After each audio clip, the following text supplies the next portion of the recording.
Já, sælverði og velkomin í annan þátt af Kaldapottinum. Í dag gestur minn engin annar en fjöllistarmaðurinn Erlendur Eiríksson. Já, eða Elli. Elli. Það meira casual. Já, ég yfirleitt Erlendur Eiríksson þegar það er að skamma því. Já. Erlendur! Og bara, hvað hefur við gett núna? Elli, já. Elli, það heldur okkur Elli. En það er hefð fyrir því í þessum þáttum, það er að taka Jesú í hjarta, hérna Jesúlaði. Já. Og hérna skálum í því og lífsins elixír. Bara gott að sjá þau, gott að fá þau. Jú, bannað að þamba. Já, en þetta læknar þorsta, þetta er svona andlegu drykkur. Mjög sérstakt. Já, þetta er drykkur sem læknar þorsta. Já, það er svona þetta Jesúlaði. Já.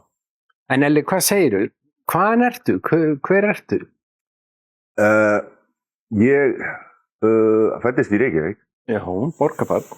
Borgarbarn, sko, á götunni. Já, Götubarn. Götubarn.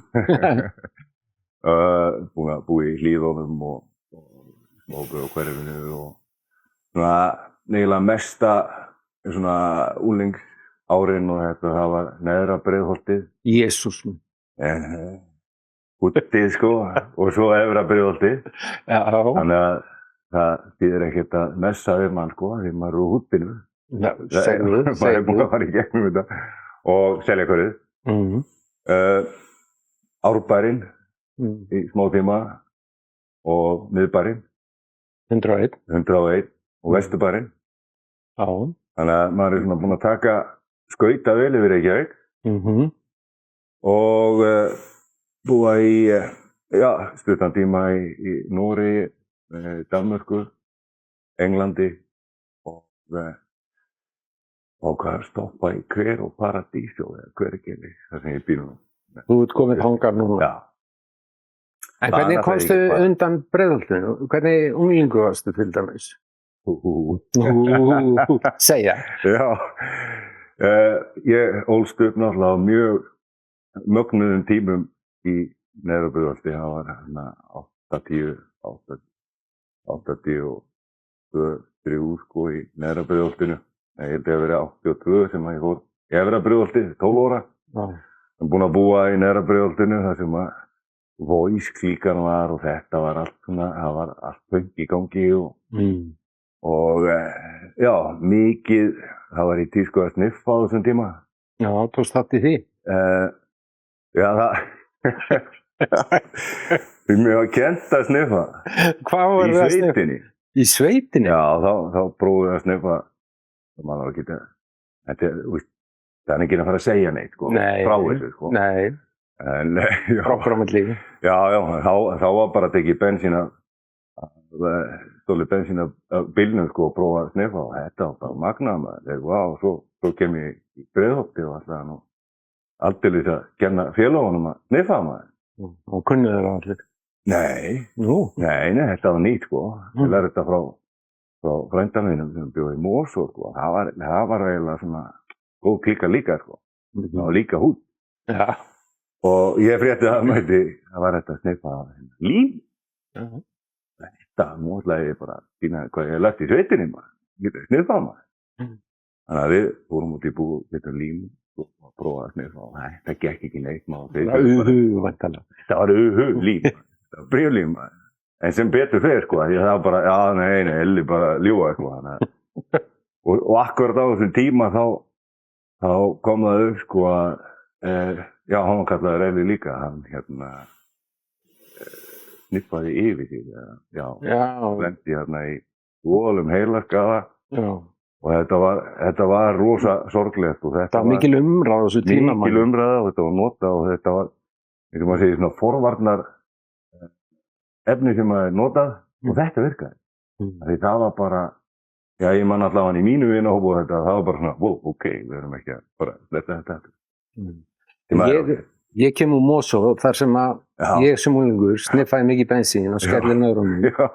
Og þetta var svolítið bara eins og að fara á ayahuasca tré. Þegar maður sá ofskynjanir, þetta bara að taka LSD.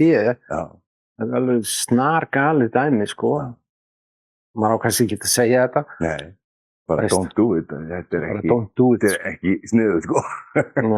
En varstu svolítið á gráa svæðinu í uppvextinum? Varstu svona jaðarbarn? Já, maður var lyklabarn, sko, líka, sko, því að það var, mamma og pabbi skildu þegar ég var 8 ára, sko,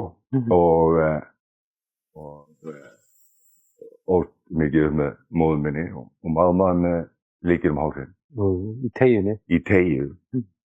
Ég man það einu svona, ég brauti með tönn, sko, því að teygjan, maður setti teygjuna í skráargatið, sko.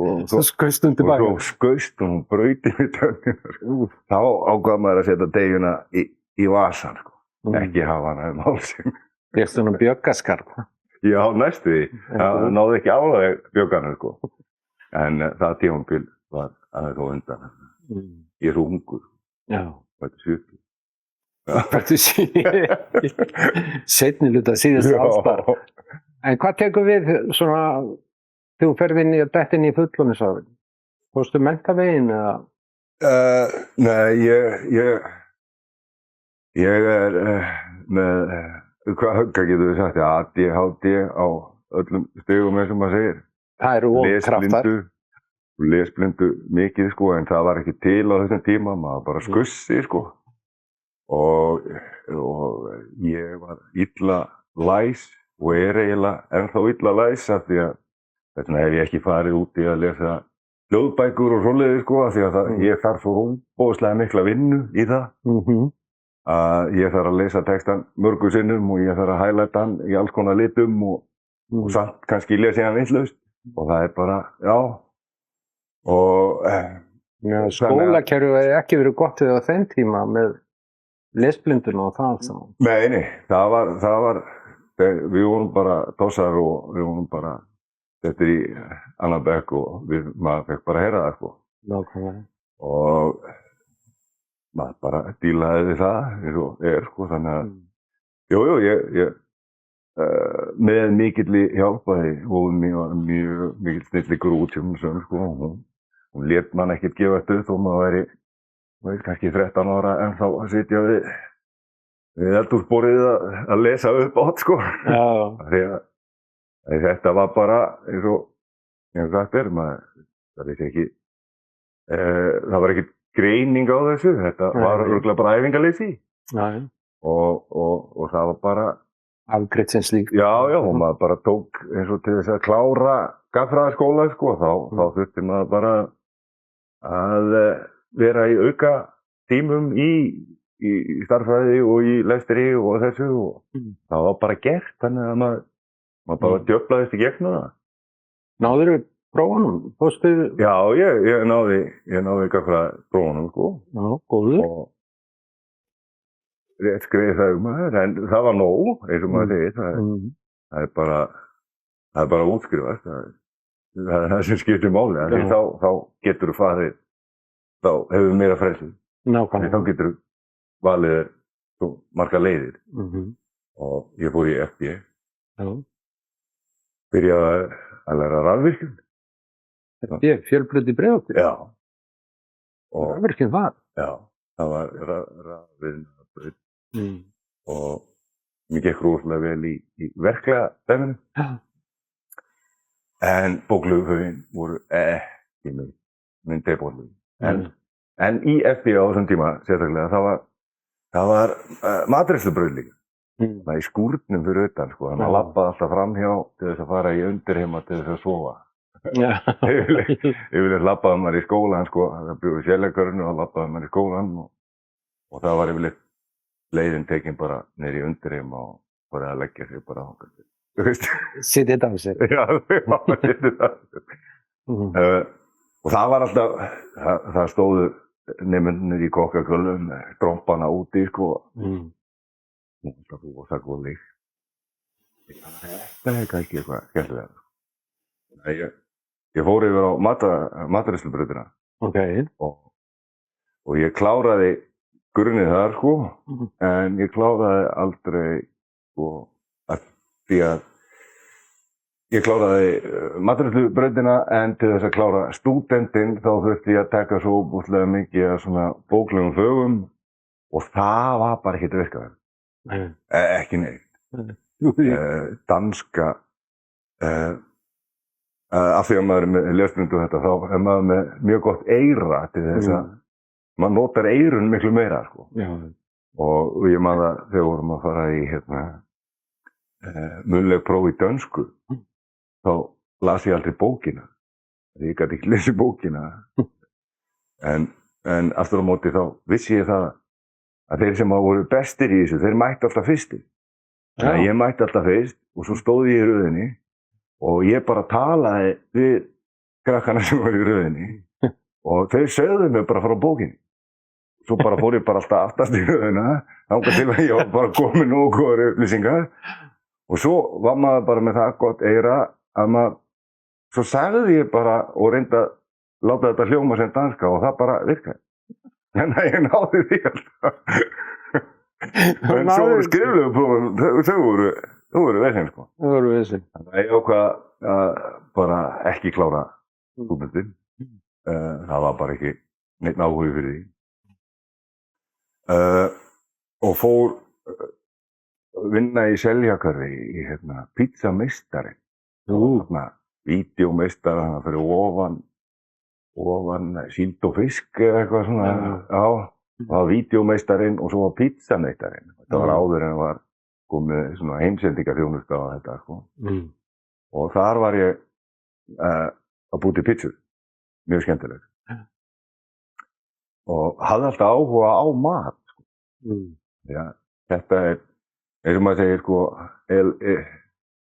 já, flest allir listamenn, þeir að glíma við eitthvað svona og ég held að séu örugglega 99% öllum kokkur líka, sko. Þeir eru náttúrulega listamenn líka og sem að virka ekki kannski á bókina eins og ég gerði. En við virkum, sko, í aksjóni. Við getum virkað í eldhúsi með fullt af lið í brjáluðum hita, rosalegri geislu að gera mat fyrir 200 manns. Og þá er enginn blinda fyrir neinu. Nei, nákvæmlega. Þekki þetta. Bara svona vertíðagaur. Já, algjörlega, sko. Og þá var ég líka plataður í hljómsveit. Nú? Já. Mikil músík í þér í uppvöxtunum, eða? Nei, ég fengi í ökuggjöf svona fínt hljóðfæri, ágætis hljóðfæri, sko. Og svo bara að læra að spila á hljóðfæri. Og málið var að vinur minn var í einhverja hljómsveit, eða var svona í kringum hljómsveit, var svona alveg grúpari hljómsveit, og þeim vantaði söngvara, og hann benti á mig. Ég hafði aldrei verið hljómsveit eða neitt, sko. Þannig að ég ákvað að prófa það. Hvað hét hljómsveitin? Ég held að það heiti Bar 8 fyrst eða eitthvað, en svo stuttuðin á þetta frábærna, sko, Blautir drópar. Blautir drópar? Er ekki allir, já, eins og Maggi Kjartans, þegar þeir eru komið í Jóasvital, við vorum að spila með Djefla Djó og eitthvað svona skemmtilegur þáttur, sko. Blautir drópar, er ekki allir drópar blautir? Nei, drópa steina. Fyrir. Ég veit ekki út af hverju kom þetta nafn, sko. Þetta var bara eitthvað sem kom, sko. Og það var mjög skemmtileg upplifun, tókum þátt í músíktilraunum. Já, hvernig gekk? Við komum eitthvað áfram og ég held að við verið í einhverju 3. eða 4. sæti, ég man ekki hvað það var, sko. Vel gert. Já, það var bara mjög gott, sko. En svo var þetta á þeim tíma, sko, að því að læri ædólum mitt eiginlega var, sko, Óli Björns. Helgi Björns. Því að Reiðmaður vindana. Já, bara, hann er snillingur í þessu. Svo maður segir, Helgi Björns, hann getur rifið upp stemminguna, sko, í kirkjugarði. Bara, getið sexy, ok, come on. Hann var í grafík, þá væntanlega. Já, og ég held að þessi sól hefði verið svolítið að eiginlega byrja hana og þetta var, hún kom inn eitthvað að stað og við smeglaðum við á Gauk og Stöng á sveita tímabilið, það var alveg geggjað, sko. Ég stóð þarna bara, sá hann á sviði.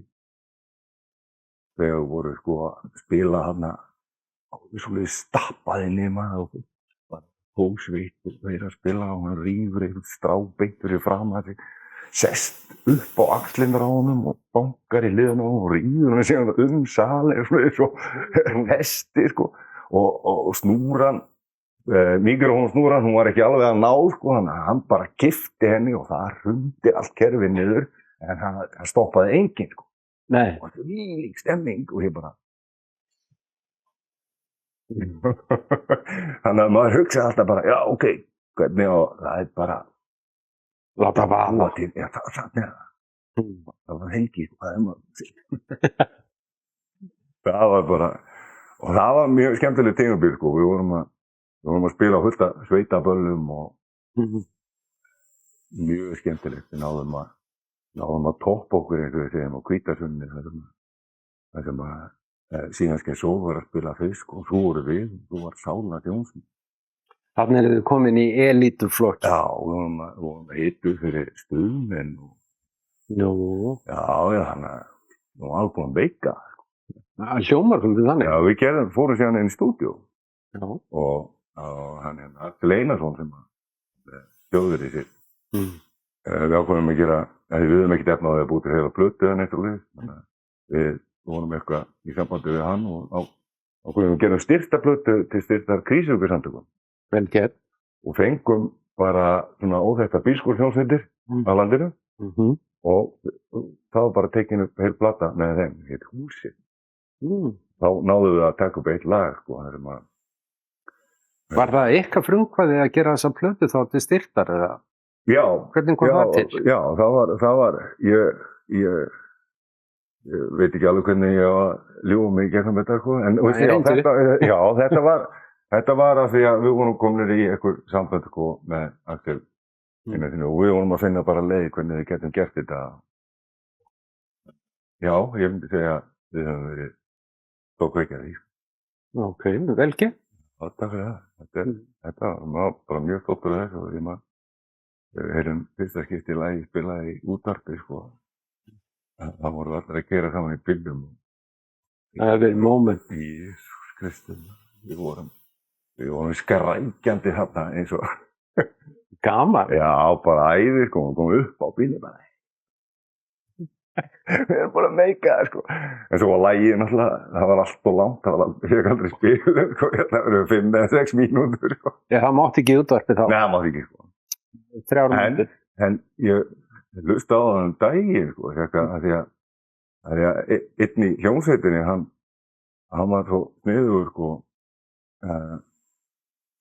hann var rytmagítarleikari, Addi 800, það kallaði þetta, sko. Já, ég heilt hann. Já, hann var kallað, hann var alltaf fylgjast með tæknimönnunum og bara sjá hvernig allt virkaði, sko. Það byrjaði áhuginn hann og hann frendi upptökum að landsið, ykkur blur og allt liðið, sko.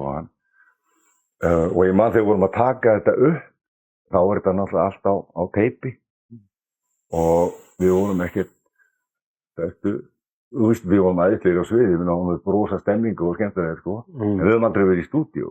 Þannig að það voru kannski fengnir inn svona sessjónleikar svona eftir að hjálpa til, sem var æði og það voru alls konar gúrúar að segja mér hvernig ég ætti að syngja. Okay. Og þetta var alltaf, sko, það þurfti að stoppa og spóla tilbaka og svo að reyna á þessu og þessum tón og þessu og þessu. Þetta var orðið svo tæknilega flókið. Ég fór í fílu bara og ég nenni þessu. Ég hætti. Við erum að gera lagið þannig, sko, að við höfum aldrei geta spila þetta live. Af því það má aldrei geta hljóma svona. Þannig að ég hættur. Þá sagði Addi, ég líkt hana stúdíó. Við höfum bara niður til. Og ég set bara á record. Já, ég skal gera það, mér er alveg saman þó að þetta sé ekki alveg pitch perfect eða þannig. Af því að ég vil geta hljómað eins og blötunni eins og við hljóma live. Og það stendur svolítið. Það stendur þannig? Já. Var þetta bara one take? Það var bara söngurinn síðan í restina. Náður þið bara í fyrst tökum? Já, þú var alltaf búin að syngja þetta 68.000 sinnum, sko. Já. Já. Og það voru allar bakrættir og allt komið inn, sko. Og hvað heitir lagið? Segðu mér. Það hljómar kunnulega. Var örugglega heyrt. Já, við komumst aðeins, sko, ég var búin að vinna eftir ég lærði leiklistina og voru við í sjói á Hótel Íslandi með frábærum listamönnum, Sjónni Brink var með okkur og Þórunn Klausen, Brynja Valdís, Pálmi Sigurhjartar, Bjarni Töframaður, Guðrún Árný, svo voru alls konar fullt af fólki og Pálmi Sigurhjartar var þetta að spila með okkur á píanó. Og ég held að sú sýning var Hann Snillibandinu líka. Já. Snillingur. Hann Snillingur. Já, og við komumst að því, sko, og bara vinnum örugglega saman komumst að því bara núna í COVID. Þá var ég eitthvað að hafa samband við gömlu strákana í bandinu. Þetta var, ég hafði fengið fréttir fyrir mörgum árum síðan og það var eitthvað misskilningur að ég held að gítarleikarinn í bandinu hefði dáið. Nú? En svo var það bróðir það sem að liða. Ok. Og ég byrjaði að hafa samband bara, hann bara vannaði til lífsins aftur og eitthvað. Það var skemmtilegt. Þá komst það að því að fórum að tala um lagið. Þá komst ég að því að Pálmi Sigurhjartar, hann var upptökustjórinn á lagið. Og ég var búinn að vinna með honum í 10 ár, sko, og við vissum aldrei, og ég sagði, Pálmi, þú erum búinn að vinna sem 10 ár, þú varst aldrei búinn að nefna þetta við mig og þú varst í blautum drópum líka það.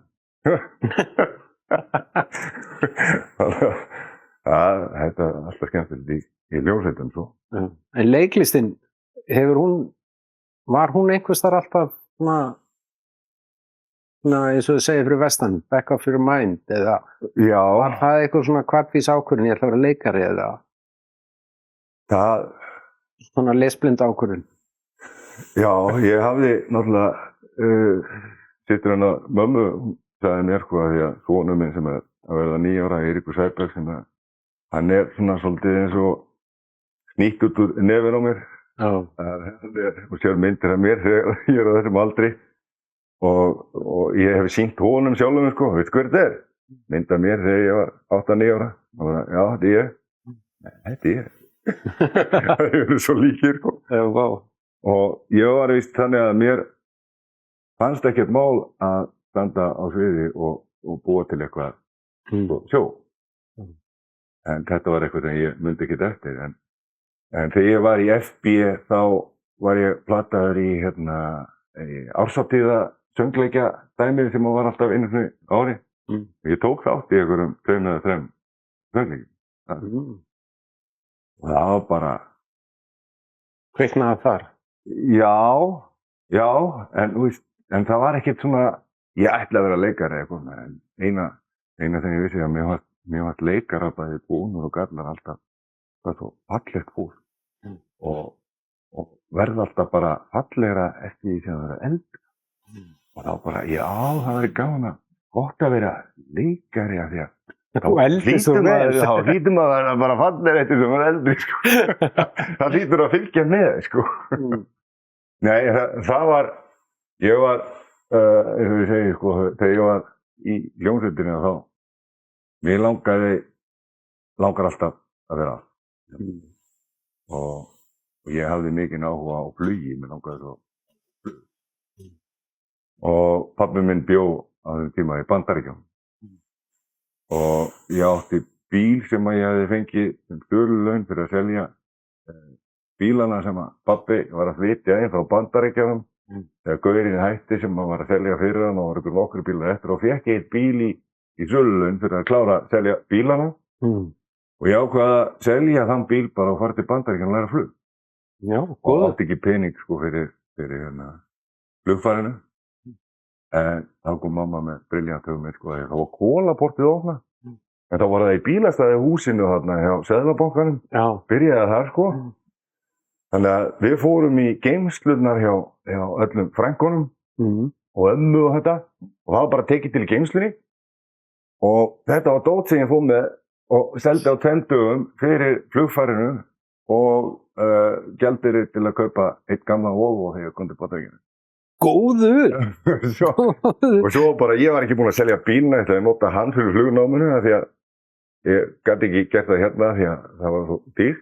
En það var sko 1/3 verð að gera það í Bandaríkjunum og ég gæti búið þarna ekki hjá pappa því að hann bjó akkurat öðrum daginn ég fekk að búa hjá vinans sem bjó hann rétt hjá. Og mamma... Hvar er þetta í Bandaríkjunum? Það var í Newport, Rhode Island. Já. Minnsta fylki í Bandaríkjunum. Yndislegt. Alveg dásamlegt fylki sko. Þetta er rétt hjá milli New York og Boston. Og mamma setti bara bílinn á tölu fyrir mig. Svo seldist hann ekki sko. Það lána mér penning sko. Hún bara please, hann myndi seljast og svo seldast eftir 2,5 mánuði loksins sko. En ég var hann í 3 mánuði, tók sólóið og einkaflugmanninn, kláraði hann. Þannig þú mátt setjast upp í flugvél og keyra af stað? Já, basically. Það er góð leið til að vera hæg, sko. Já. Það er bara náttúrulega fly over Iceland, þess að maður segir. Svo allt sem fyrir upp kemur niður. Já, en ég er ekki, ég náði ekki að fá það yfir í Íslandsskiptinni. Nú var það ekki samþykkt hérna heima?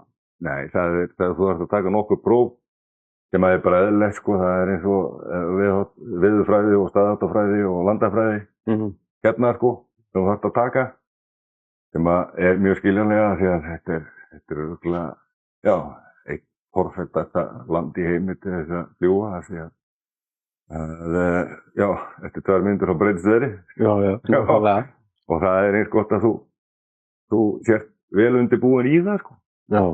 En ég náði að klára flugið í Bandaríkjunum og las fyrir flugið fyrir bóklega með því að vera næturvörður yfir markaði niður í miðbænum í það svona tjald, sko, risastór tjaldsvæði, sko.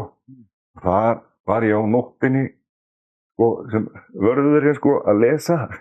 Lesa flugmanni og það? Já, að lesa og svo var ég að fljúga á daginn, sko. Hvernig gekk það? Var ekki sama torfið að lesa þetta allt?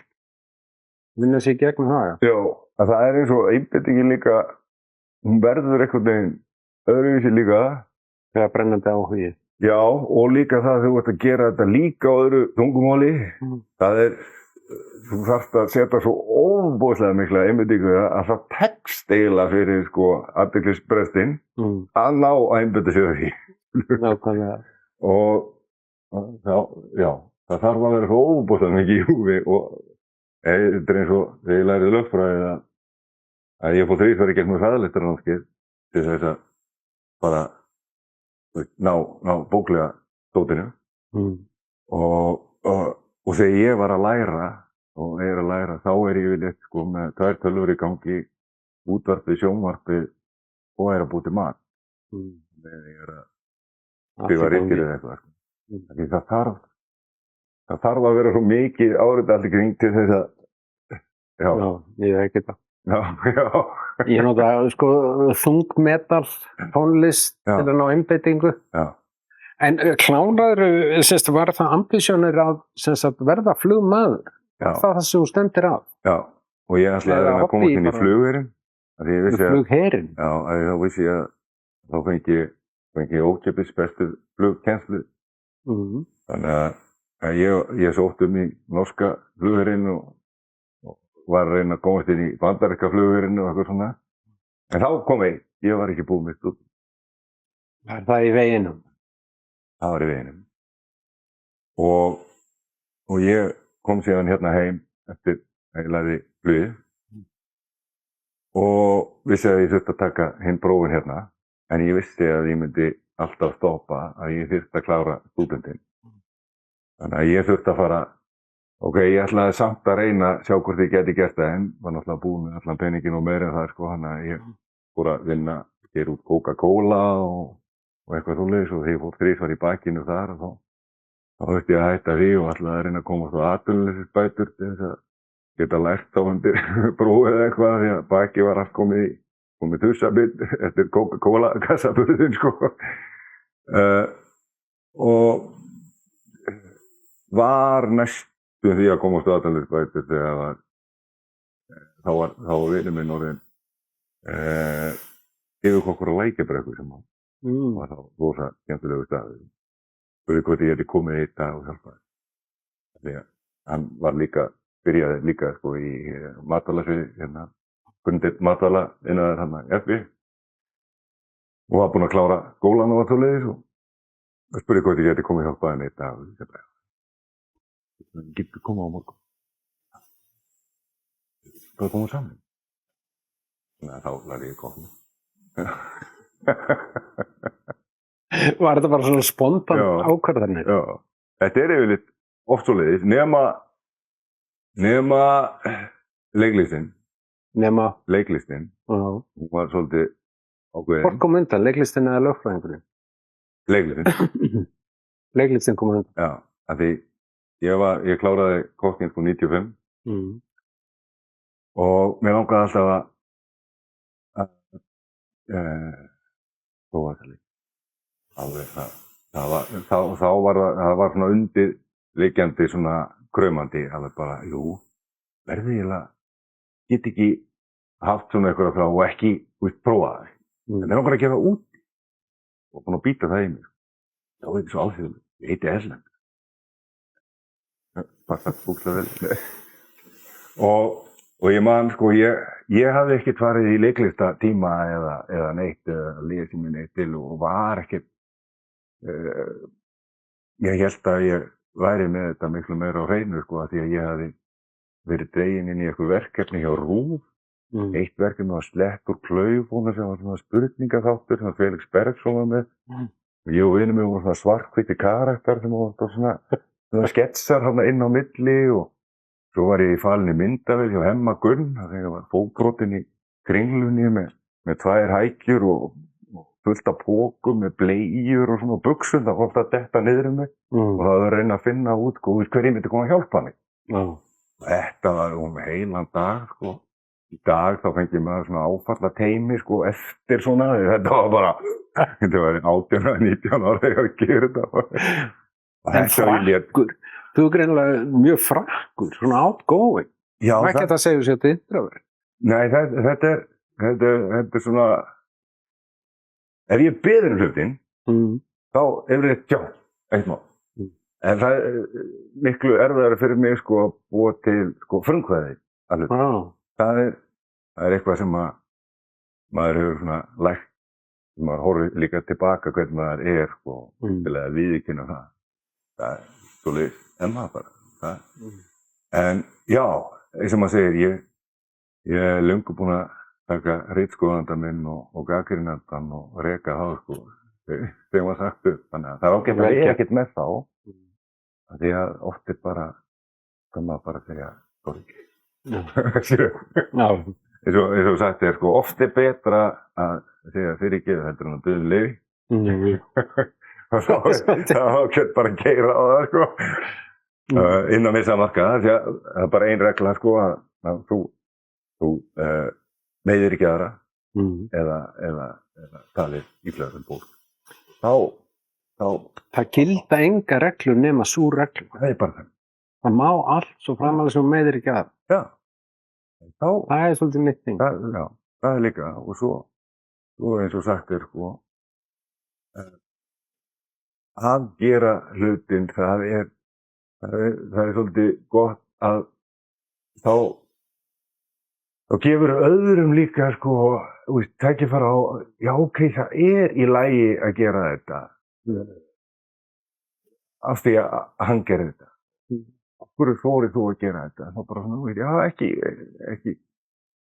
kona mín, hún ekki sammála þeim, ekki ofhugsa hlutina, því hún bara svona, wow, ekki, sumir hluti geta verið náttúrulega áhyggjur, einbeitingin of mikil í smáatriðum og svoleiðis, sko. En maður vill bara reyna að gera sitt besta. Þá, je regrette rien, ég segi ekki eftir neinu, ég reyndi, ég gerði mitt besta. En leiklistarárið sem skólinn, leiklistaskólinn, fórstu í gegnum svoleiðis námið, ekki? Ég sótti aldrei skólan hérna. Nei.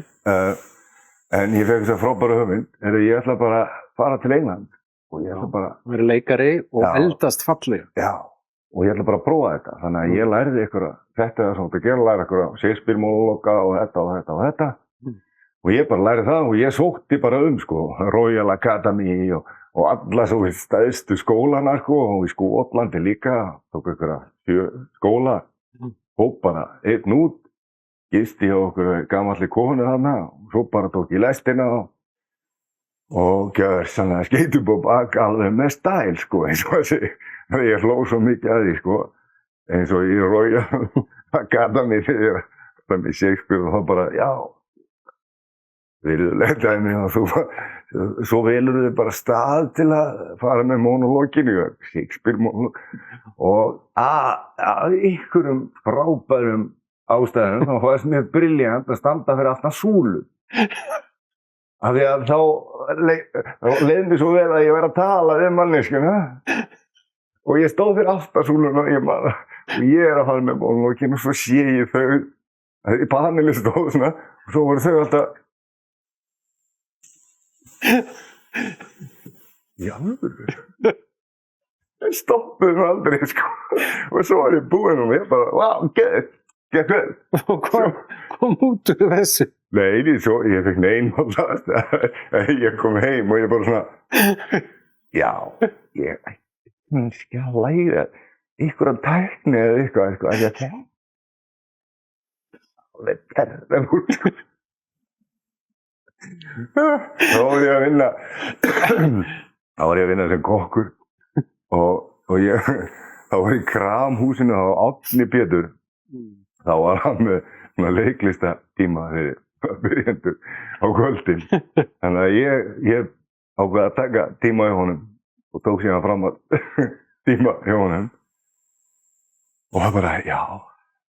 Og svo fer ég það svo. Ekki gera það á fram. Gera þetta. Já, ég elskar mig og ég gera það sem þú veist maður. Já, þú sætt strákur, þetta ekkert mál. Það var alltaf yndislegur, sko. Svo kom enskur skóli, var með pröfu hérna í loftkassanum og ég stökk á pröfuna og ég fekk inn. Þú fékkst inn? Já. Vel gert. Og þá bara kýlta á það. Ég man árinu áður þá voru vinir mínir Nína og Gísli. Þá voru þau að sækja mig í skólanum hérna og voru svona, hvað sóttu með okkur og svona. Ég var alltaf bara, nei. England sko. Ég held að því að ég var að læra flug í Bandaríkjunum því að það var góður í ensku sko og ekki bara þetta Bretland og ég veit Bretland og enskan sem við erum að heyra í sjónvarpinu og sem er í Bandaríkjunum það á allt öðru kaliberi heldur en útkomin í leiklistarskóla í Bretlandi. Okay. Ég var bara mállaus í heilt ár að ég bara þori ekki að opna munninn að ég hljóma bara eins og heimskur þurs. Var það þá hreiminn sem vantaði? Já, bara orðaforðinn og bara vá hvað þau voru að nota mörg orð og ég veit ekki hvað þetta um. Og ég var bara, það var ekkert Google Translate eða neitt svoleiðis í gangi þannig að það voru bara orðabækurnar í öllu bara til þess að reyna og svo bara, nei ekki nóg að þessi bara enskur framburður, nei það er bara mismunandi enskur framburður eftir hverju fylki, eftir hverju fucking götu og já, og þú voru að læra framburðin sko af því að það er svo mikið stéttaskipting líka og hún er lærð líka í framburðinum og þetta. Veit hún. Púlaðir það? Kláraðir það? Já, Góður? Já, fyrsta ári gekk rosa vel maður og því að eftir hverja önnur og 3 annir sko, þá er allir teknir inn og það sitja allir kennararnir sko, fyrir frá maður paneli og það er bara sagt, annarkvort tekur þetta upp eða lætur skrifa niður punktana því yfirleitt heyrir ekki það sem við erum að segja. Af því að svo er hver og einn nefandi hann er grillaður að hverjum einasta kenna. Og þetta var bara fyrsta unnin. Fyrst lof? Já, lof maður, já, ég var því. Það var í alls konar tímum og þá notaði maður fokkinu með lífan og eitthvað. Notaði allt sem maður kunni, sko. Og svo bara síðasta önnin á þetta ári, þá var ég tekinn afturlega grillaður. Hvernig grillaður?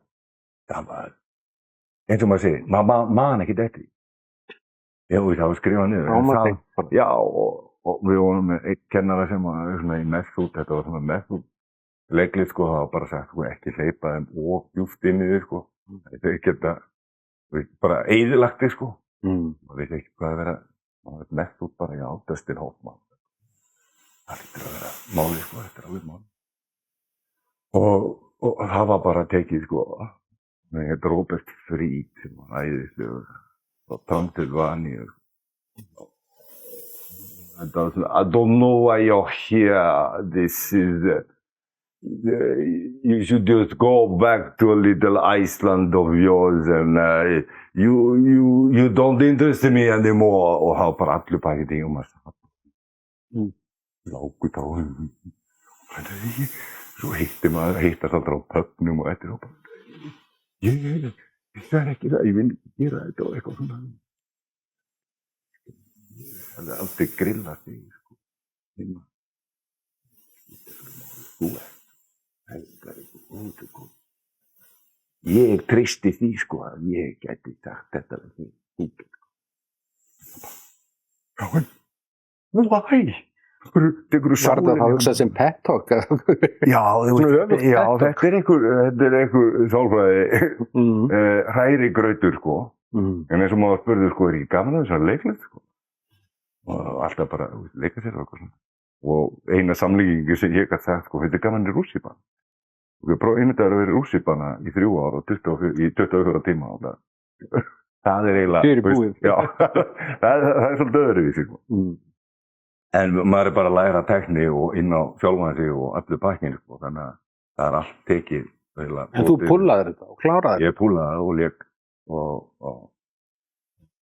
lék Don Quixote í útskriftarverkinu í skólanum. Góður.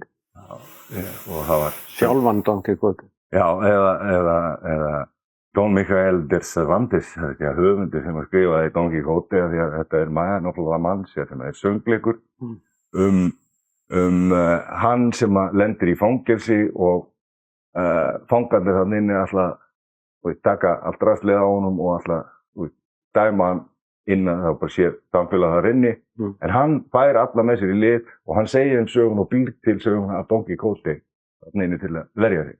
Og það er leikur, þetta er rosalega skemmtilegur söngleikur og ég söng og lék aðalhlutverki í því, þannig að það var æðislegt. Að vera algjörlega grillaður, langa bara að hætta og sjálfum hans var bara ekki nei, en ekki gefast og bara halda áfram, sýna þeim. Og svo gerður þú stórum mistökin sem allir listamenn gera erlendis. Þeir koma heim. Málið var að dóttir mín, hún fæddist á fyrsta ári þegar ég var að núti. Og þau voru hann úti með mér í fyrsta árið, en svo var maður bara í skólanum frá 7 á morgnana til 11 á kvöldin. Og það er ekkert skemmtilegt, skilur. Og ég var komið umboðsmann úti. Ok. Söngleikja umboðsmann. Sérstaklega í söngleikjum? Já. Það er bara skipt niður. Og hann sérhæfði sig í söngleikjum. Hann kom náttúrulega sá útskriftarverki í okkar, sko. En ég var búinn að býta yfir mig, sko, að ég ætlaði að fara til Ísland. Og fékk mikla gagnrýni, sko, frá kennurunum þar, sko, sem voru að kenna í Royal Academy líka og kennari sem var að kenna mér, sko, voru að kenna á mitt í Brím líka og í hinn og þessum skólum og það bara, you just go back to your little island in the middle of nowhere and play for your little farmers there when you have the opportunity to be here. I don't want to waste my time with you anymore. Það bara, og ég fer heima og 5 mánuðum seinna, þá kemur hann að sjá mig með Vesturporti, þar sem að við erum í Óngvík, að sína Rómeó og Júlíu, og ég segi, ha ha ha. Þannig að já. Það finnst þið jákvæð kritík frá honum fyrir það? Já, þetta var bara, veist, that's all. En hvar kemur lögfræðingurinn inn í það? Hann á undan leiklistinni? Í vilsu tímaræði? Kemur lögfræðingurinn eftir það? Já, lögfræðingurinn, sko. En hvernig datt þér í huga að fara að læra lögfræði sem byggir á því að læra lög og reglu? Þetta allt lesa. Já. Hvaða seldist röfti behavior líka þegar það enda tölum að það líka svona aðeins til að hjálpa þér. Þetta svona self-destructive behavior sem með við hvert þú er. Já, þetta eins og maður segir yfirleitt þetta tækifærin dimans hugmyndin að koma bara hér, já þetta á þeim tíma hljóma þetta bara vel sko. En ég var komin heim úr leiklistarskólanum, byrjaði að kokka á Kaffi Óperu. Það ég veist það þekki mann engar hérna, sko, þetta ekki svo leiklistanemendur hérna á Íslandi sem er frábært, sko, þeir eru eiginlega í auditioni í nokkur ár, þar sem að allir leikstjórar landsins sjáðu í nemendaleikúrinu. Svo kemur maður frá Englandi og engin veit hvað maður er, sko. Þannig að við þurfum eiginlega, já, byrja á að kynna okkur svo leið, að koma okkur að þeim. En ég fór að kokka á Kaffi Óperu og það var náttúrulega bara, geggjað, þetta 2 vikur, ég bara, nei, ég get ekki. Við erum búin með 3 ár þannig út í Englandi og fara að loka mig inn í eldhúsi, já. Og ég labba bara fram, má ég vera þjóð? Og útskýr bara út af hverju.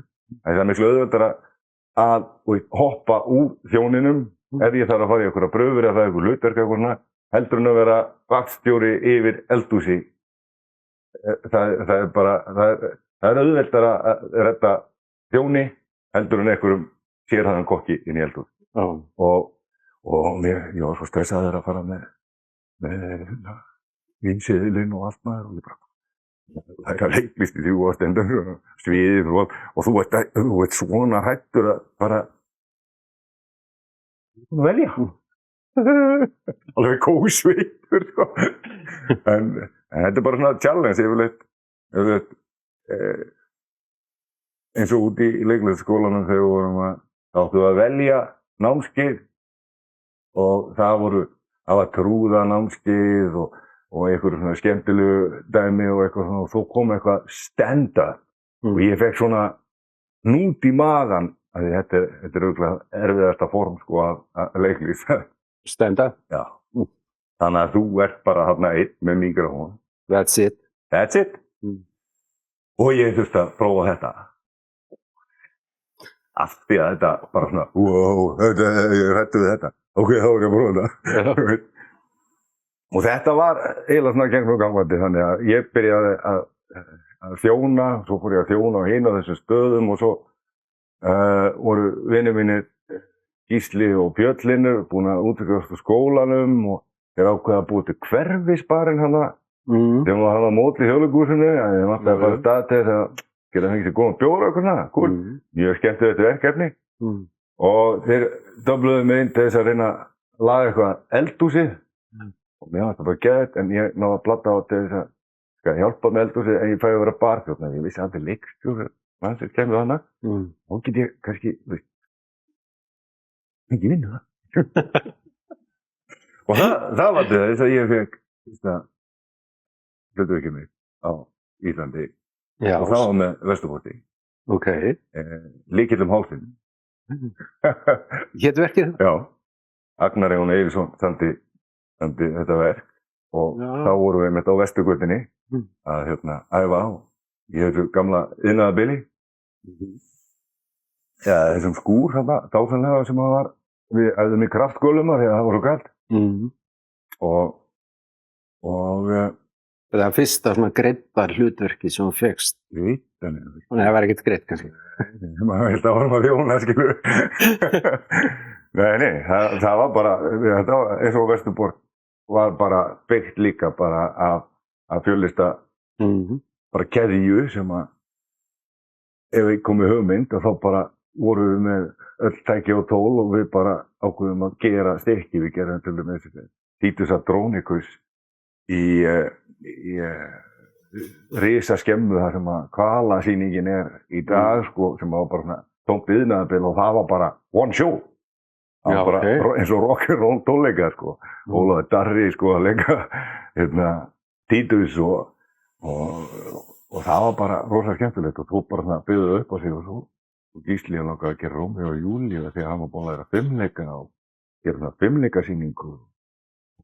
Þarna hittust við Ármanni og þarna var Ingvari Sigurðsson, Magga Vill og Ólafur Darri og allir heimstæktu íslensku leikararnir. Já, hún náttúrulega ekkert á neinu kalabóri eins og við í dag sko, en samt bara algjöra stjörnu alveg. Og Ingvar hefur alltaf verið bara ættarlega mér og ég ákvaði að koma í Superman-ból sko, fyrstu æfingu. Og Ingvar við hliðina og lítið sem að lítið á sig. Það skeiti ég aftur á baka. En ég bara, ok, ég verð bara að sanna þig fyrir hún og ég hætti ekki fyrir við erum múlið bestu vinir. Og við erum bestu vinir sko. En svona bara rúlaði upp á sig og svo vorum við var maður að leika í alls konar og við náttúrulega fórum með Rómeó og Júlíu út allan heim og vorum í Englandi á West End og taka 500 sýningar og svo komum við tilbaka og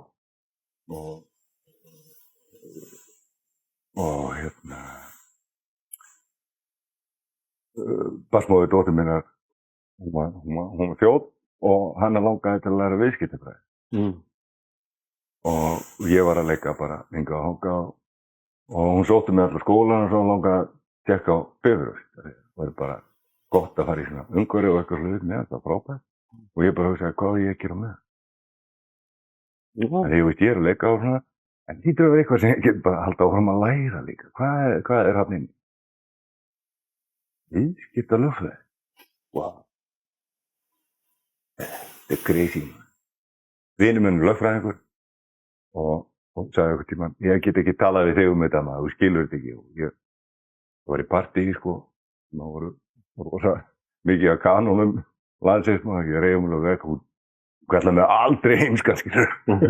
Og þú talar aldrei svona við nokkurn mann, við framan hana, þetta er bara dónaskap. Gammaðan alveg hann, þessu framan allan, það er gott. En þetta sagði ég mig bara, já, lög. Ég get ekki að lesa þetta. En lögfræði, já. Já, ég ætla að prófa það. Ég sótti það. Kannski þá get ég bara prófa þetta og fylla við þetta á meðan það heit. Og stúdentinn var ekki byssu með það? Byrju, af því að svo fyrir ég í viðtalið maður. Og það er bara, já, ok. Og ég, bulla mig í gegnum það maður. Og það bara, já, þetta er flott, hérna. Við ætlum bara að veita eingöngu, en þú var að taka frumuna fyrst. Taka? Frumuna? Frumuna? Hvað nýtt tungumál hérna? Aftur. Já, það er að því að þú ert í búinu stúdentinn, þá er eitt svona árskúrs sem þú tekur. Ég enga tíma, skiljið það ekki, ég væri löngu búið með stúdentinn, ef ég ætlaði að taka stúdentinn, það langaði til þess. Ok, ég verði að retta mér út af þessu, þannig að ég segi, já það. Ég ætlaði að segja það að flugnám frá Bandaríkjunum, þá var ég búið með matreiðslumeistara, sko. 5 ára nám í matreiðslu, 3 ára háskólanám í leiklist, jafngildi ekki 18 ára krakkar hraðbrautu Kópavogi sem við stúdentspróf. Þetta eru góð rök, ok, við beintum. Og ég bara, yeah! En svo ég, nei! Þannig að ég mæti, ég hef aldrei opnað Excel og neitt, sko. Og þetta var uppbyggt að lögfræði og viðskiptafræði við, sko. Og þarna voru allir bara svona á tölvunum bara. Með Excelun allt í gangi. Og þú með 2 putta? Nei, 1 putta, já. Og Apple-tölvu. Máttu það ekki? Nei, það var alltaf þessi umhverfi í Excelunum líka. Þannig að, hvernig get ég gert þetta erfiðara, sko. En ég hætti ekki.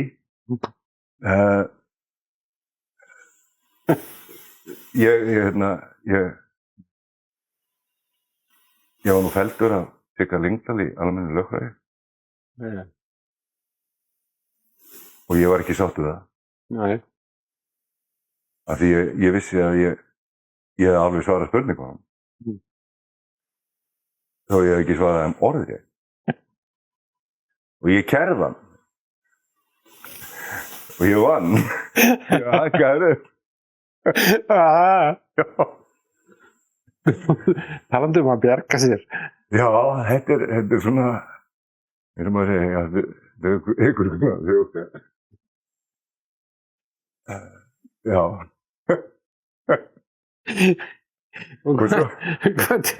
Og vannst eitthvað við þetta, eða varst eitthvað að flirta þetta eftir námi? Svo ætlaði ég að hætta í, sko, því þetta var rosa erfiður tími, sko. Já, ég fór ekki einhvern skilnað, bróðurinn mömmu, hann kendist með krabbamein, hann lést, besti vinur minn og basmaði, sko, systir minna, hann greindist líka krabbamein, mamma greindist með krabbamein og allt bara í röð. Já, og svo bara þegar ég var að klára meistarann, þá var Sjóni Brink að kom með lagið inn í Eurovision. Við vorum rosa góði vinnir, sko, búin að vinna saman í Lausvík og búin að þekkja svo ég var 17-18 ára í Breiðholtinu og þá var hann að fara að senda inn fyrir Eurovision lagið og við vorum að tala saman, hann vildi fá mig og tóðara vini sína til að vera með í myndbandinu og bara þykist að vera óbó eða eitthvað svona, sko. En ef við kemumst inn, þá vildi hann hafa gott fólk í kringu sig að það var allir útlanda í Eurovision og þetta var bara brilljant hjá mig, sko. Þannig að ég talaði við hann kvöldið, ég var að fara í munnlespróf daginn eftir í einhverju, man ekki hvað það var, og við erum að fara að mæta í stúdíó daginn eftir, ég ætlaði að koma bara eftir prófið og við ætlaði að fara í stúdíó og taka upp lagið og að leiðinni á Björn í Keflavík, leiðinni í prófið, sko, þá hringdi mig og þetta. Ég samrýksti með það. Þetta var svona, ok, það er best sem hægt að gera, nú er þetta bara að stoppa, það er bara ok.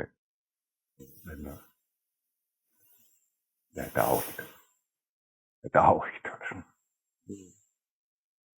En þú ert að fara í þetta próf, nú notar við bara alla tæknina og allt sem að þú hefur lært.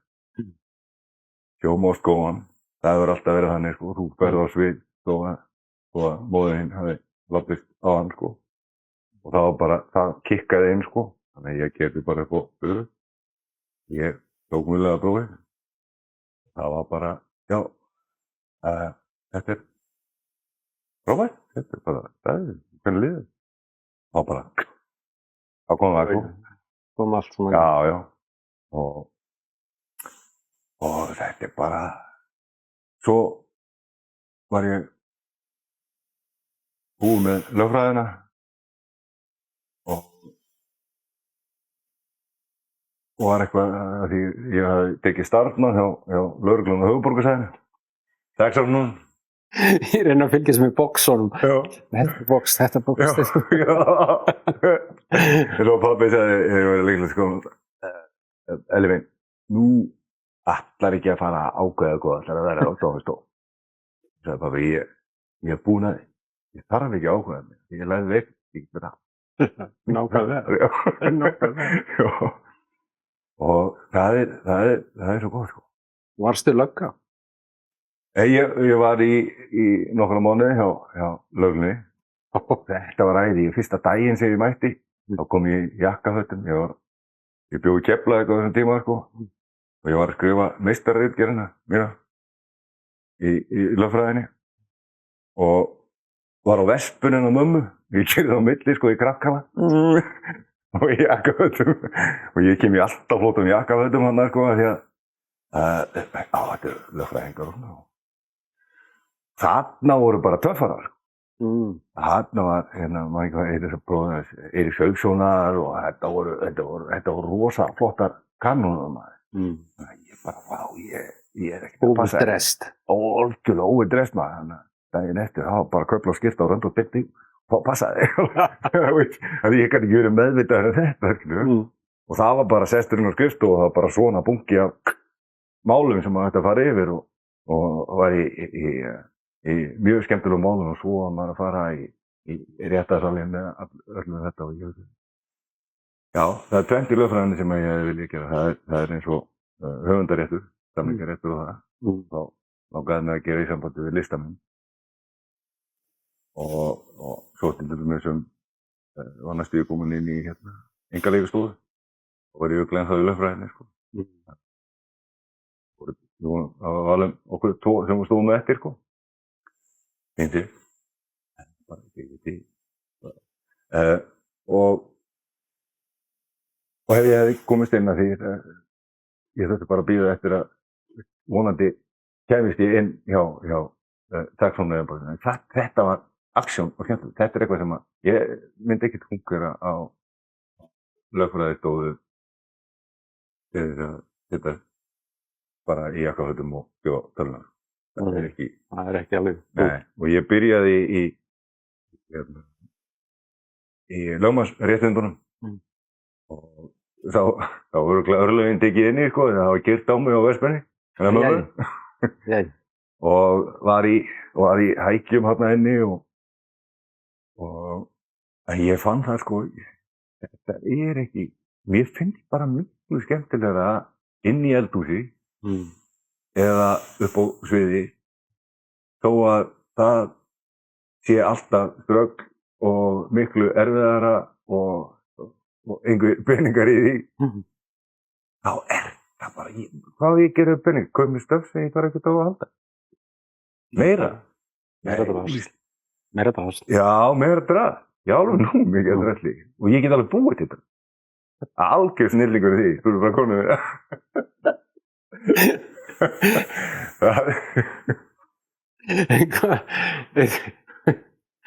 Þetta er rosa CV hérna. Og hvað? Nei, þarna voru við 16 ára.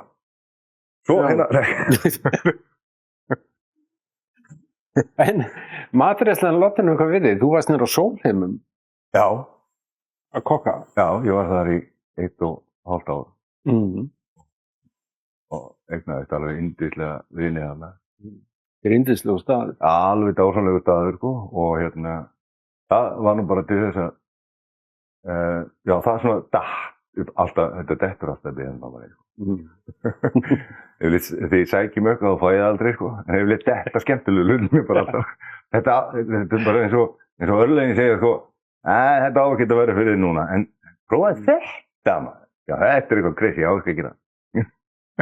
En þá var hún Dóra Daða sem var yfirkokkur þarna.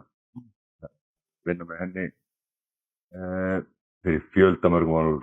Þegar hún var að byrja að læra, sko, þá lærði hún á Kaffi Óperu. Og þegar það fitta inn í það því að á þessum tíma, sko, þá voru búið að fá stelpur sem voru að læra kokkinn, þannig að hún rakaði á sér hausinn bara til að fitta inn í. Bara inn í þetta geðviki inn í eldhúsinu, sko. Og hún var að fara til Afríku og spurði hvort ég geti lesið af með hann.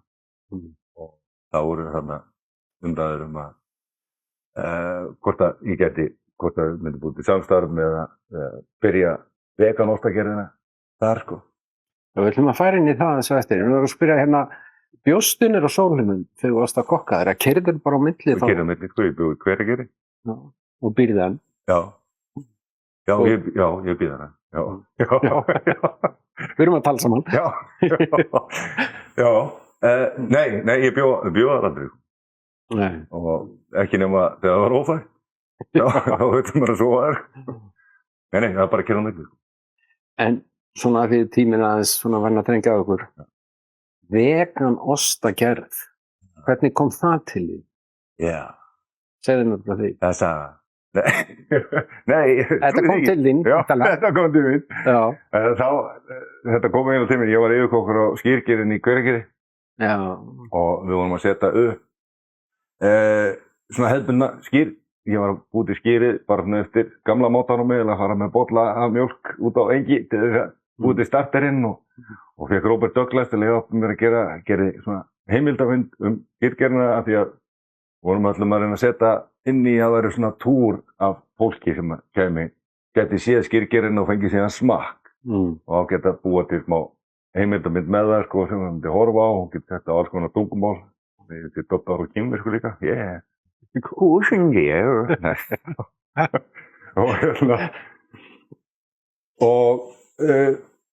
á þessum tíma þá ég sendur til hjartaverndar og tekið testa á okkur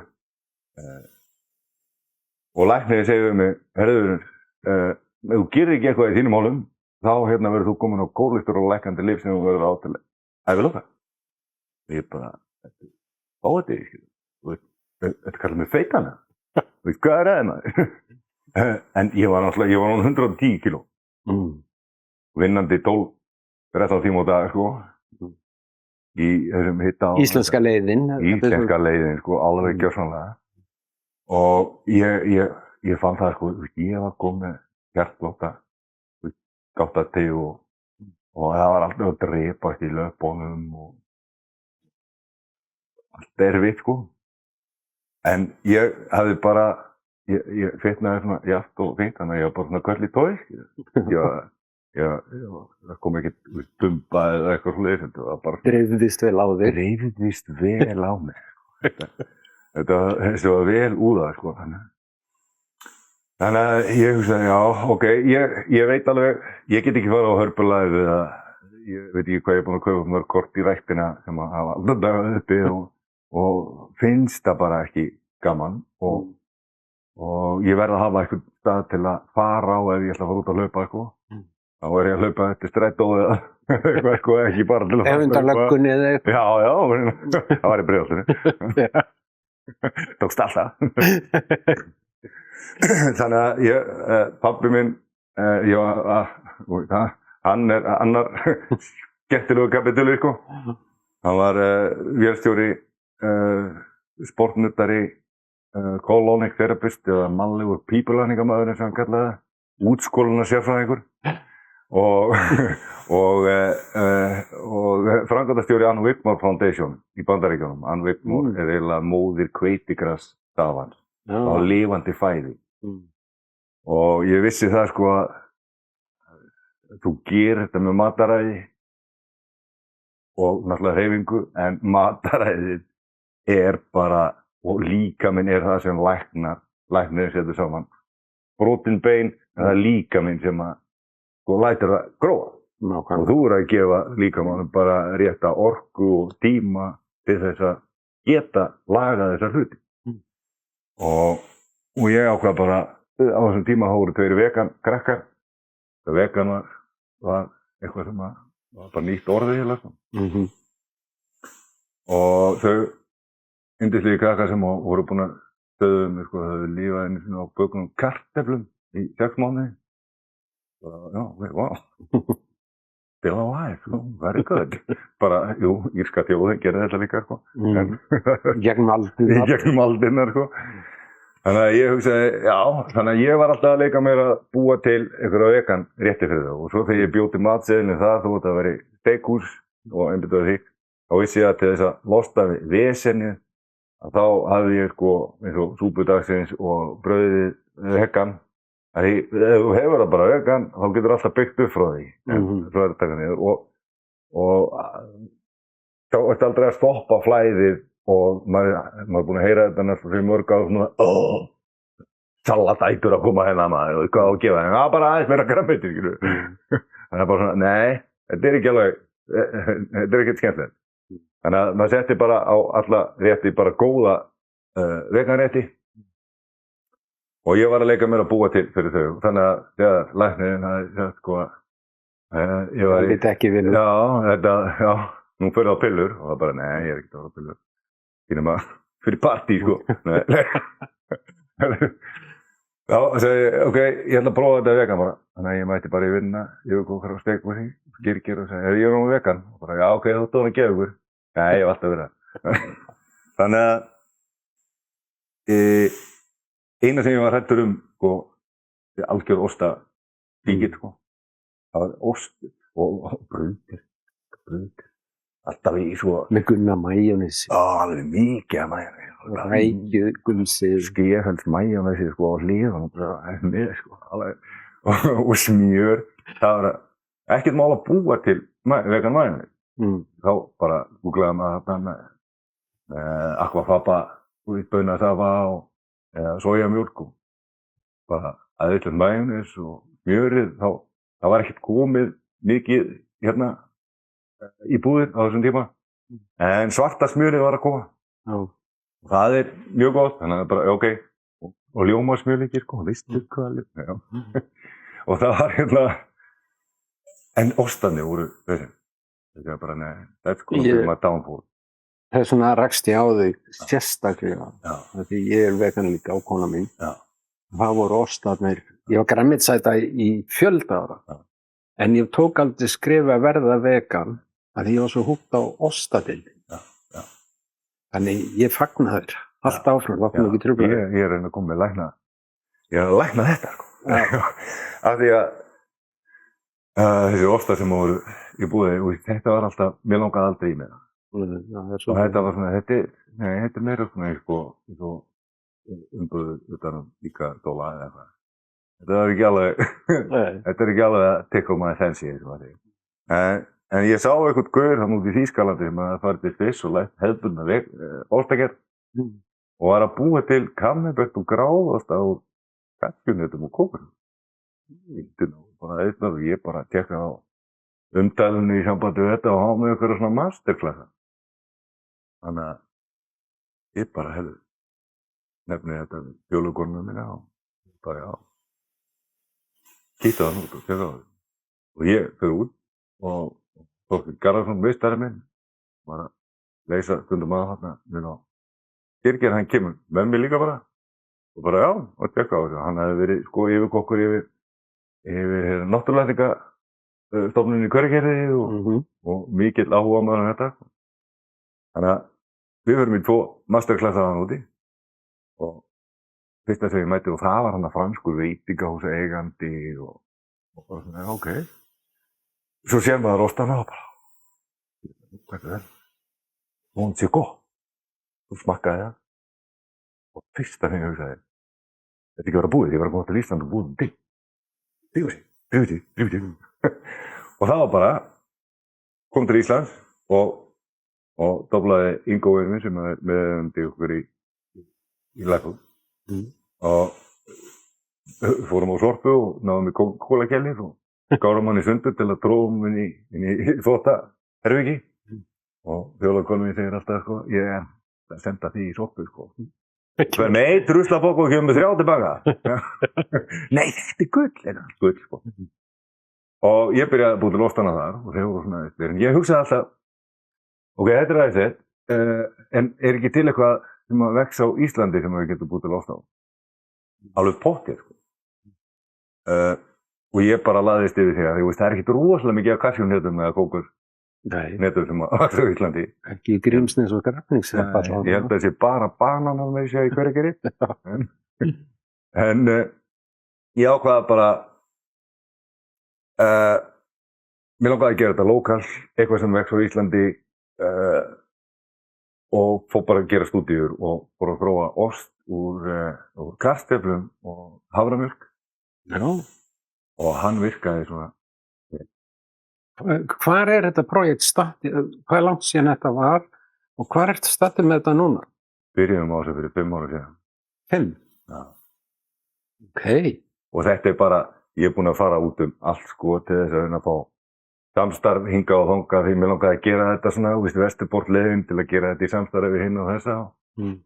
Og yfirleitt er þetta alltaf eins og litla gulla hænan sko, sem að, er bara klassísk rétt dæmi sem hvernig hlutinir eru. En já, þetta er allt frábært, en hérna, ég skal koma og borða brauðinu. en henni hinn ekki. og þannig að við erum að sækja styrki og erum búin að fá rosalega góða styrki, þannig að ok, já, við þess vegna hefur þetta rúlað upp sig, ok, þetta er gott, þetta er flott og við erum að fá stuðning við það og svo endaðum við því þegar flestallar hurðir eru búin að loka þær og ég hugsaði, okkur leigir bara ekki þetta, því nei, ég veit alveg, það er reynslu mikill, ég fer ekki að opna sko matvælagerð og það ostagerð í leiguhúsnæði sem að eftir 2 mánuði þegar ég er búin að koma þessu upp að þá er bara, nei, ég ætla að selja, þú voru að fara út. Það er bara ekkert hægt sko, þetta er svo mikil vinna. Þannig að við seldum bara börnin okkar og nýru og allir pakkin. Það voru selst líffæri. Já, bara líffæri sko. Já, vel gert. Til þess að fjármagna og keyptum bara okkar húsnæði í Hveragerði sem að aðgang Guðu. Það var þetta eins sjálfbært og náttúrulegt og hægt er. Og áttum náttúrulega ekki neitt pening frekar en fyrir það einn eftir, þannig að við erum búin að eyða núna síðast ári í að gera húsnæðið klárt. Þetta var bara húsnæðið sem að bara fyrir iðnaðarmenn sem að voru með vinnslu þar sko. Já, geymslu. Og við erum að breyta þessi matvælagerð og leifin og allt þetta. Já, og ég og mitt fólk, við erum bara búin að liggja sko, við handslípuðum gólfið sko með slíparokk, þetta er 220 fermetrar. Og allt saman, ég pípulaði sko, bara googlaði þetta og það verkefni var svo mikill að þá fann maður sér bara eitt kaldan og þá bara, ok, gera þetta. Já, næsta þessu. Og þannig að við erum bara búin að gera þetta, við erum búin að fá tæki mikið sem að bara búin að heyra það eiginlega á ruslinu og skiptum eitt vír og þá virkar þetta og fá lána bara hinga og þang og kaupa þetta endur. Hringrásarhagkerfið alveg á fullu. Algjörlega á fullu sko, það er bara þannig sem við höfum byggt þetta upp. Og svo sóttum við leyfi.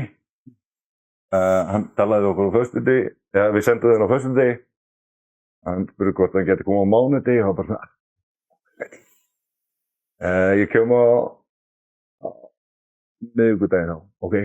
Þannig að ég og við ákveðum bara, við sáum ekki í 38 sólarhringa, nei, í klukkutíma algjörlega ekki neitt sko. Til þess, þangað til hann kom inn sko. Og svo þegar hann kemur inn og fer góðar þetta og þá, að því maður er náttúrulega, þekkir matvæla og er búin að matvælameistari og þekkir þetta dæmi í hvaða box maður á að teka og hvernig maður ætla að hafa þetta. 200 vaskar og svona. Já, og einn undir þeim. Þannig að hann kemur og stoppar og sagði, ég var nú eiginlega bara að taka mynda þessu hjá okkur. Það er þau ekki eftir að trúa, þetta er svo flott hjá okkur. Og stopnum á föstudegi, hann kom á miðvikudegi og kom með fyrsta grænkera ostagerða leyfið á Íslandi. Gratuleir. Klukkan 4 á miðvikudegi. Jöfull er þið flott.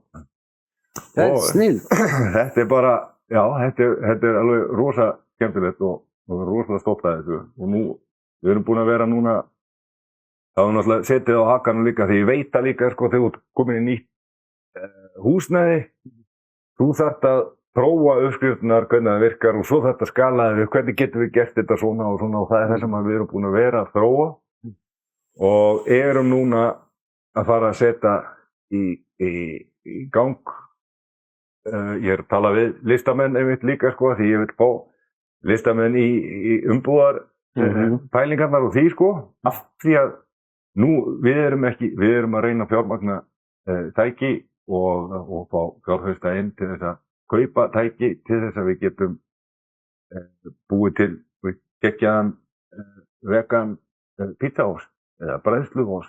En þá þurfum við að gera náttúrulega með sérstökum tækjum til þess að gera á okkur skala sem það er hægt að gera til þess að ná því á okkur verði sem að þetta verði ekki lúxusvara döðans. En núna þarf þetta að vera lúxusvara af því að sem að þetta er handgerð. Við erum að gera þetta í höndunum og þetta er eins og munurinn að kaupa, þetta er vinningu fyrir öllu, sko, þetta er eins og að kaupa prenta málverk í IKEA eða frá Tolla, skilur. Þetta er ekki það sama, þó að þetta er bæði mynd, sko. Hvað heitir fyrirtæki? Live Food.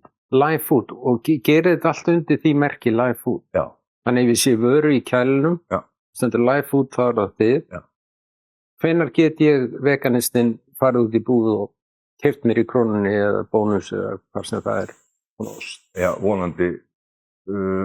Við vorum einmitt á föstudaginn að tala við eitt góðan Birgja Saltadala og að því við erum komið með vöru sem við ætlum að setja núna í gang og meðan við erum að því ég er að fara að setja á þegar ég er búinn hérna, þá er ég að fara að búa til íl og kammerberg.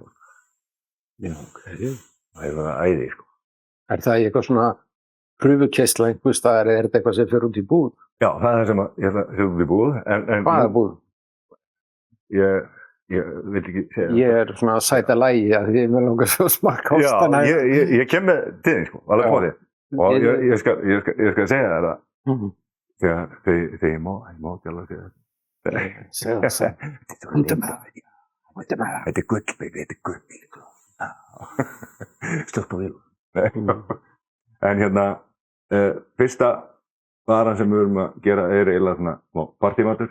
Það er kartarella. Kastarella? Kartarella. Þetta er eins og mozzarella, sticks. Já. Hjústíkar. Já, kastarella. Þetta er kartarella. Kartarella. Já, þetta er úr kartöflu.